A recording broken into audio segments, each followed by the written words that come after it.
I don't know. I still think January 2024 is the best astrology of the year. I still think there's not a better month because of the minor grand trines that are happening between Pisces, Taurus, and Capricorn. Mars, Venus, and Mercury will all activate that like 5-6 degree point where you have Saturn and Jupiter activating this like 5-6 degree point, 4-5-6 degree range point. And so there's just a ton of free flowing support. What are trines? Their flow of supportive unfoldment. What are sextiles? Similar to trines. And I think there might be a flow or a groove that we're able to tap into here in January more than we have in a long time. Capricorn's a workhorse sign. Mars is exalted there from 4 January into February. And that's the power of action for long-term visioning, for making what you want to see in your life, for putting your imaginative, vision board stuff into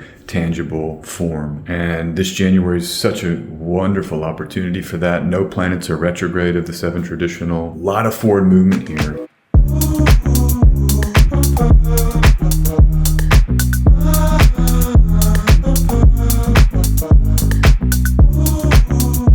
Look at the rest of 2024, there's not as easy astrology. All these other months include, you get eclipse season arriving in March and April, you get a bunch of transits with Saturn, with Pisces season where things start conjoining Saturn. You get squares to Jupiter when you have Mars in Aquarius, so that fixed axis then becomes tainted, so-called. You'll have Saturn in Pisces, Mars in Aquarius, the lunar nodes in cardinal signs. So yeah, just get into your action here in January. I think, again, there's not a better time in the year. Once you get to May in 2024 and Jupiter enters Gemini, it really does create tension with the 2 great planets squaring and the mutable axis. And then that's the rest of the year. And so that's why I'm focused here on January, because the free flow, Jupiter and Taurus trining a Capricorn stellium, and both Jupiter and Taurus and those Capricorn stellium planets sextiling Saturn and Pisces. It's easy astrology. And I'm not saying that it's like easy in life, but you may have opportunities. That's what the astrology does. It shows us where there's moments of opportunity. And I think we'll all have the choice of how much we want to capture it or engage those opportunities. And just keep in mind what Saturn and Pisces is. It's surreal creativity. I'm thinking about any of the creative artists that, are on your mind that can inspire you. Just had a conversation with a friend here about Dali. And he was like, I love Dali. Dali's my favorite artist. We were looking at the persistence of memory. Again, it's harkening back to Saturn and Pisces, themes of Saturn and Pisces. And so where are you at? What are you imagining? And then with Mars and Capricorn on 4 January, what are you going to bring into the world? This to me is like the question. It's probably already happening for you. I'm recording this on 30 December. So you probably already know what this is about. And maybe this video is more of an invitation to get excited and move into your powers and do what it's already scheduled for you to be doing. It's just an amazing message here. Enjoy January 2024 and make and do and bring your creative vision into the world. I'm going to try. I got some stuff I'm trying to do.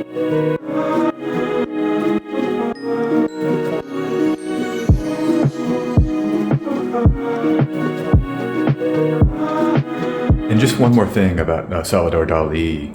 Some of you don't know, he painted the signs of the zodiac. Dali did some paintings of the signs of the zodiac. Beautiful paintings, surreal, colorful. Check those out if you get a chance. They're just a study on the different signs. And it's always good to feel into the zodiac and that symbolism, in my opinion. So you can check that out with Dali. The other thing is that he made a tarot deck. They commissioned him, the producers of the James Bond movies, commissioned him to make a tarot deck for the film Live and Let Die. Check out his tarot deck. It's popular. I've seen people throw in Dali tarot since I've been around the tarot scene for the last, 15 years. So it's out there. A lot of you may have seen it, but I think it's just a cool feature of Saturn and Pisces and how you have a creativity, you have a occultism. I know Pisces isn't connected necessarily to that pure Mercury, but Saturn certainly is a planet of the unseen realms. And Pisces, if you want to connect it to Jupiter and the inner states, the sea inside and the truth and revelation of that sea inside that it can imply. And Jupiter being a planet of revelation, ruling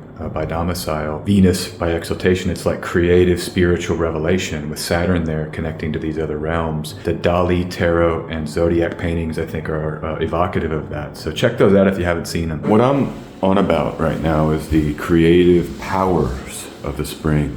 And I want you to consider how What are you generating? What are you making? What art are you involved in? What other creative endeavor are you maneuvering through and with and, centering in your reality right now? Because it's the Venus ruled Jupiter and Saturn. We're not going to get a more Venusian time for a long time.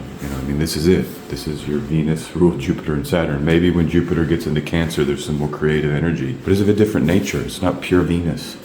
It's the Cancerian.